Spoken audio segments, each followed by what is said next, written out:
Hi viewers, കുമ്പളങ്ങ കുറച്ച് പേര് വലിയ മീഡിയം സൈസിൽ കട്ട് ചെയ്യുക. കിളിമൂക്കൻ മാങ്ങയും അതേപോലെ കേട്ടോ, രണ്ടും കൂടി ഉപ്പും മഞ്ഞൾപ്പൊടി ഇട്ട് വേവിക്കുക. ഒരു ചീനിച്ചട്ടിയിൽ വറവിന് കുറച്ച് ഉലുവ, ജീരകം, പിന്നെ വറ്റൽ മുളക്, അതായത് റെഡ് മുളക്, പിന്നെ ഒരു സ്പൂൺ കുരുമുളക്, പിന്നെ ഉഴുന്ന് മസ്റ്റാണ് കേട്ടോ, ഹൈലൈറ്റ്, പിന്നെ നാളികേരം, കറിവേപ്പില, അതെല്ലാം കൂടി ചോക്കെ വറുത്തിട്ട് മിക്സിയിൽ തൈര് കൂട്ടി അരച്ച് വെക്കുക കേട്ടോ നന്നായിട്ട്. എന്നിട്ട് ഈ വെന്ത കുമ്പളങ്ങ മാങ്ങയിലേക്ക് അങ്ങോട്ട് ഒഴിക്കുക. ഇത് മോരുകറിയാണ്. മോരുകറിയിൽ എന്തിനാ ഉഴുന്ന് പരിപ്പ് ചോദിക്കേണ്ട കേട്ടോ, അതിൻ്റെ വാസന പ്രത്യേകം വേറെ ലെവലാണ്.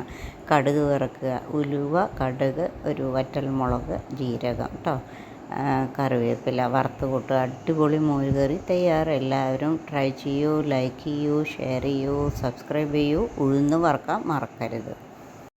Happy cooking.